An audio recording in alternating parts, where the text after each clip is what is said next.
अस्सलाम वालेकुम and very good morning Suhrawardy साहब। सरवर्दी साहब, ये जो आईपोर का सर्वे सामने आया है, इस सर्वे को आप किस तरह से देख रहे हैं? क्योंकि हमने देखा है बहुत सारे रहनुमा ये भी बात करते हुए नजर आ रहे हैं कि ये सर्वे अपनी हैसियत नहीं रखते, दूध का दूध और पानी का पानी 8 फरवरी को हो जाएगा, लेकिन आईपोर की क्रेडिबिलिटी को आप किस तरह से देख रहे हैं? देखिए, इलेक्शन से पहले सर्वे आने का एक सिलसिला पूरी दुनिया में मौजूद है। इस पर पैमरा ने पाबंदी लगाई थी, लेकिन हमारे सहाफी दोस्त जो हैं वो अदालत में चले गए और उन्होंने कहा कि जी सर्वेज की इजाजत होनी चाहिए। अब अदालती इजाजत से ये सर्वेज आ रहे हैं, किसी को पसंद आ रहे हैं, किसी को नहीं पसंद आ रहे हैं, किसी की मर्जी के हैं, किसी की मर्जी के नहीं हैं। लिहाजा जिनकी मर्जी के नहीं है वो सर्वे करने वाली कंपनी की साख पर सवाल उठा लेते हैं, जिनकी मर्जी के हैं उनके नजदीक ये बड़े मुकद्दस सर्वे हैं। लेकिन अगर ग्राउंड रियलिटी पे देखा जाए तो इस वक्त पंजाब में तो सिर्फ मुस्लिम लीग नून के ही बड़े जलसे नजर आ रहे हैं। मंडी बहाउद्दीन हो जाए या मरियम नवाज के हों या नवाज शरीफ का ननकाने का, हाफजाबाद का या जलसा देखा जाए तो इस वक्त तो मुस्लिम लीग नून के ही जलसे बड़े नजर आ रहे हैं, जिनको कहा जा सकता है कोई इंतखाबी जलसे हैं।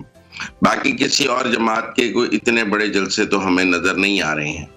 फिर सर्वे और इंतखाबी सरगर्मियां अगर आपस में मैच करें तो फिर कहा जा सकता है कि सर्वे ठीक है, लेकिन मैं आपकी बात से मुत्तफिक हूं कि नतीजा 8 फरवरी को आएगा और वोट वही है जो बैलेट में है, जो ट्विटर पे है, जो इंस्टा पे है, जो टिकटॉक पे है, वो वोट नहीं है। वोट वही है जो बैलेट में है। ठीक है, तो सरवर्दी साहब आप क्या समझते हैं, जैसे से बानी पीटीआई ने भी कहा कि बिलावल भुट्टो की मदद वो नहीं करेंगे, ये दोनों जमातें अंदर से एक ही हैं, सिर्फ अभी जो जिसे कहा जाता है एक तनकीद की जा रही है वो सिर्फ अपनी सियासत चमकाई जा रही है। बिलावल वाज़े तौर पर हम देख रहे हैं कि वो पाकिस्तान तहरीक इंसाफ के उन कारकुनों को ये कहते दिखाई देते हैं जो कि मुस्लिम लीग नून के या नवाज शरीफ की सियासत के अगेंस्ट हैं या उनकी पर्सनैलिटी के अगेंस्ट हैं, उनका वोट बैंक वो कैश कराना चाहते हैं पाकिस्तान पीपल्स पार्टी में। देखें, ये इलेक्शन नवाज एंटी नवाज पे हो रहा है। एक तरफ नवाज शरीफ है, दूसरी तरफ नवाज शरीफ के मुखालफिन है। बिलावल नवाज शरीफ के मुखालफिन का वोट लेना चाहते हैं, चाहे वो वोट तहरीक इंसाफ के सूरत का वोट हो, चाहे वो पीपल्स पार्टी का हो, चाहे वो किसी और का हो, लेकिन वो नवाज शरीफ के मुखालफिन का वोट लेना चाहते हैं। इमरान खान की पंजाब में सियासत भी एंटी नवाज ही थी, क्योंकि पंजाब में यहाँ नवाज शरीफ है या तहरीक इंसाफ है।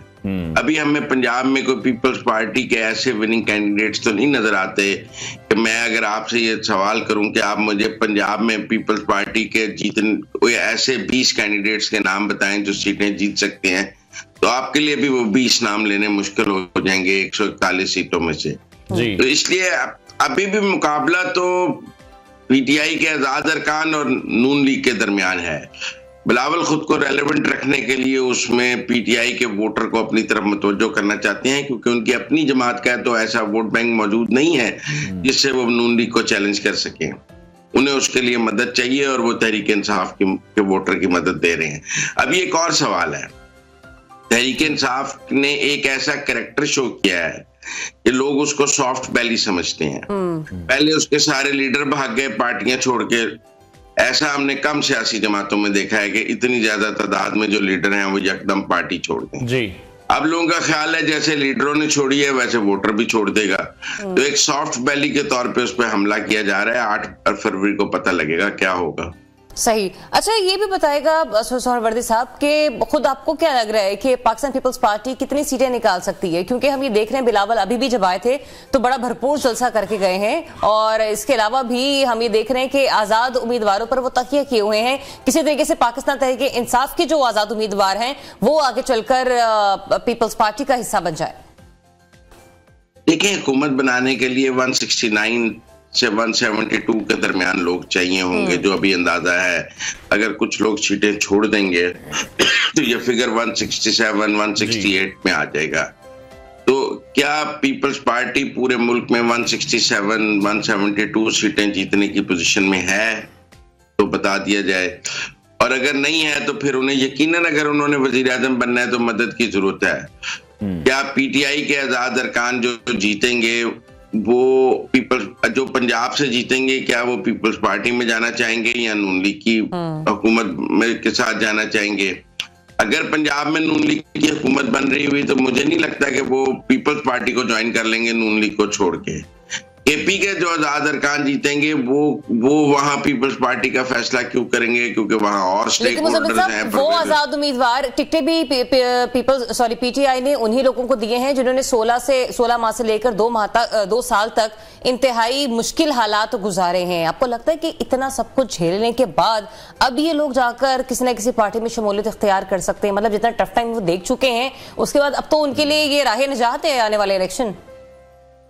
देखिए, हिमायत के बहुत से तरीके होते हैं। वैसे अगर आपको ये कहूं कि राजा रियाज के साथ जो 20 लोग थे उन्होंने शहबाज शरीफ को वोट तो नहीं डाला था, वो तो अलग ऑपोजिशन बेंचेस पे बैठ गए थे, लेकिन एक हिमायत तो नजर आई है। पार्लियामान के अंदर हिमायत करने के बहुत से तरीके और रास्ते मौजूद होते हैं। ये जरूरी नहीं होता कि आप वोट ही डाल के हिमायत कर रहे हैं। हिमायत प्रोसेस को चलाने में भी हो सकती है, हिमायत अगर उस वक्त हलफ उठाने में भी हो सकती है। हिमायत के बहुत से तरीके हैं और रास्ते हैं पार्लियामान के अंदर जो निकल आते हैं। किसी कानून साजी पर हिमायत हो सकती है, किसी और चीज पर हिमायत हो सकती है इन द नेशनल इंटरेस्ट, तो लिहाजा उसके बहुत से रास्ते हैं। आप कैंडिडेट नहीं पुट करते अपना, वो भी तो हिमायत है। फर्ज कर लें पीटीआई के आजाद अरकान जो है वो वजीर आला या वजीर आजम के इंतखाब का बाइकाट कर देते हैं हलफ उठाने के बाद, तो वो भी तो एक हिमायत है। फर्ज कर लें वो ऐसा करते हैं जैसे जब सदारती इंतखाब हो रहा था आरिफ अलवी वाला, अगर पूरी ऑपोजिशन मिलकर एक कैंडिडेट देती तो आरिफ अलवी नहीं जीत सकते थे, लेकिन 2 कैंडिडेट्स हो गए, इत्तेजाज हसन और मौलाना फजलुर रहमान, ऑपोजिशन डिवाइड हो गई, आरिफ अलवी का रास्ता बन गया, पीटीआई अपना सदर ले आई। ये भी हो सकता है कि उस वक्त अगर ऑपोजिशन जो भी है वो इकट्ठी नहीं होगी और 1.5 इंच की मसाजिद होंगी, तो जो सिटी गवर्नमेंट होगी उसका फायदा होगा। तो रास्ते तो बहुत से होते हैं।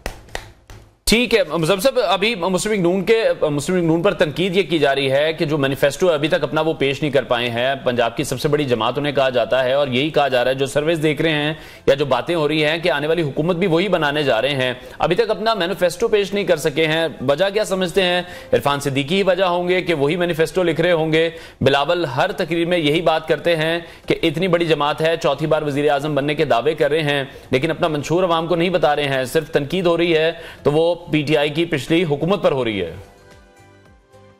देखिए, वैसे तो मंशूर जो मेरा इल्म है नाकस, उसके मुताबिक 27 तारीख को आना तय है। अब मंशूर आप क्या देते हैं? आप कोई पुराना मंशूर नहीं दे सकते क्योंकि हालात नए हैं, मसाइल नहीं है। मंशूर में तो आपने मुल्क की मसाइल का हल देना होता है। इस वक्त तो मेरा मतलब है कि आप मुल्क में 300 यूनिट बिजली मुफ्त, इलेक्शन के नारे तो आप दे सकते हैं, बहुत सारे दे सकते हैं, लोगों को 1 करोड़ नौकरियों से लेके 50 लाख घर तक का नारा देते हैं, लेकिन वो कोई मंशूर तो नहीं था ना। इसी तरह 300 यूनिट बिजली मुफ्त कर दूंगा भी कैसे कर देंगे, तनख्वाहें डबल कर दूंगा कैसे कर देंगे? मुल्क इन मसाइल का शिकार है, आप क्या बातें कर रहे हैं? मेरी जो मालूमात हैं, मुस्लिम लीग नून एक संजीदा कोशिश कर रही है कि असल वो बात की जाए जो अमल की जाए, क्योंकि उन्हें पता है कि उनकी हुकूमत आ सकती है। जब आपको पता हो आपकी हुकूमत नहीं आ सकती तो आप ये भी कह सकते हैं कि मैं एक इतना आसमान से तारे तोड़ दूंगा, क्योंकि आपकी तो हुकूमत आनी नहीं है। तो जिनकी आनी है उन्हें तो पता है ना वो बात करनी है जो की जा सके, वो नहीं करनी जो नहीं ना की जा सके।